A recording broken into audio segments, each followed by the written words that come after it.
del Fondo Bancario de Protección al Ahorro, FOBAPROA, es la historia de una estafa, de una red de corrupción entre el poder político y el poder empresarial y del saqueo más grande en la historia contra la economía del país y de millones de mexicanos. El FOBAPROA surgió en 1990 durante el gobierno de Carlos Salinas de Gortari, con el objetivo de darle liquidez a los bancos recién privatizados para que en caso de crisis y devaluaciones entrara el rescate de sus deudas y otorgarles capital. Originalmente el FOBAPROA era un fideicomiso privado administrado por el Banco de México. El FOBAPROA tenía un precedente directo. En 1983 se creó en el Banco de México el Fideicomiso de Cobertura de Riesgos Cambiarios FICORCA, con más de 10,000 millones de dólares para beneficiar a empresas establecidas en México que tuvieran deudas en dólares. Su primer director fue el entonces joven economista Ernesto Zedillo Ponce de León,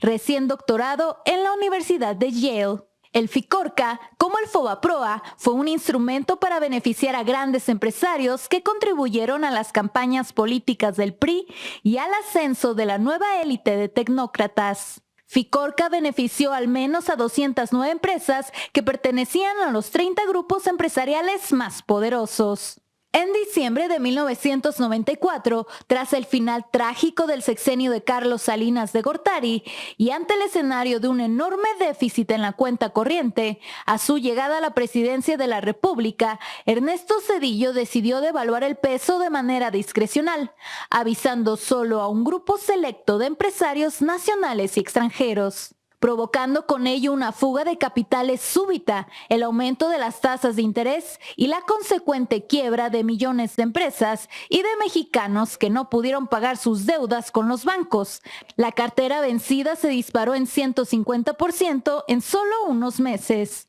El efecto fue tal que entre 1994 y 1996 la población en pobreza aumentó en 17 millones de personas, para sumar un total de 64 millones de personas en pobreza. Como consecuencia del error de diciembre, durante ese sexenio la moneda mexicana perdió más de la mitad de su valor, pasando de 3.4 pesos por dólar a 9.4 pesos por dólar. El gobierno de Ernesto Zedillo decidió endeudarse con 50,000 millones de dólares frente al gobierno de Estados Unidos y del Fondo Monetario Internacional, elevando a 164,000 millones de dólares la deuda externa, cifra sin precedente en la historia del país. Zedillo firmó una carta de intención con el FMI para acelerar el proceso de privatización de empresas estatales, elevar las tasas de interés de manera inusitada, lo que provocó la quiebra de cientos de miles de familias y generó el famoso efecto tequila de la recesión económica mexicana.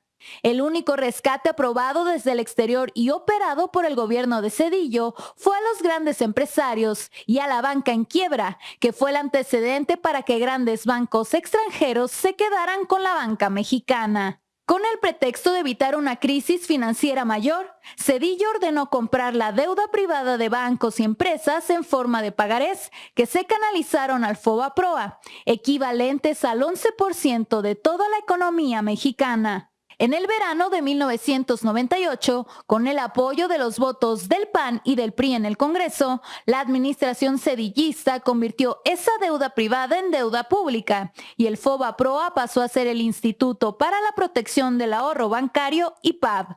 en beneficio directo de bancos como Bancomer, Inverlat, Banamex, Unión, Santander Mexicano, Serfín y Banpaís.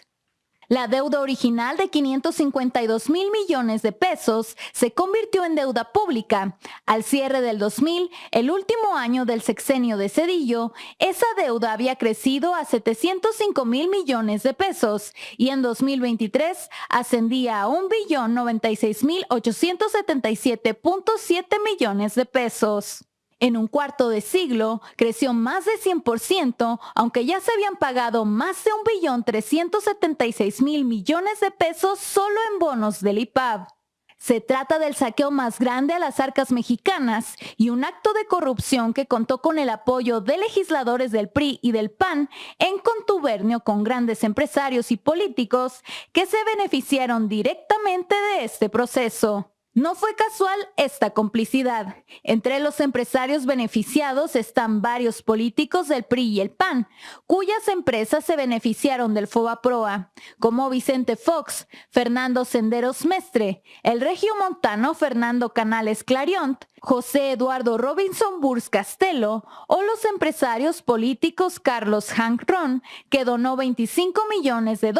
a las campañas electorales de Zedillo y de Roberto Madrazo en 1994, o los casos más conocidos de Carlos Cabal Peniche, Fernando Laquenau Rocha y Ángel Isidoro Rodríguez, y grupos empresariales importantes vinculados con Pablo Escandón Cusi, Manuel Gómez Daza Rangel, Claudio X González Laporte, Agustín F. Legorreta Chaubet, la familia Ballesteros, Valentín Díez Morodo, David Peñalosa, Ricardo Salinas Pliego y Enrique Molina Sobrino. El FOBAPROA fue el modelo para otros rescates discrecionales, como el carretero de 1997, que costó más de 165,000 millones de pesos, o el rescate azucarero de 27 grandes ingenios por más de 30,000 millones de pesos. En 2005, la Comisión Investigadora del Senado de la República sobre el FOBAPROA y PAV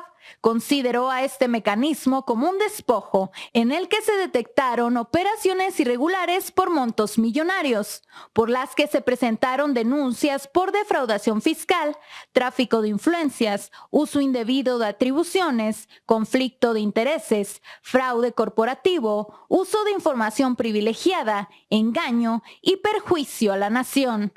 Hasta Carlos Salinas de Gortari, ex jefe de Zedillo y padre del neoliberalismo, calificó al FOBAPROA en su libro La década perdida como una capitulación y entrega de áreas fundamentales de la economía a extranjeros.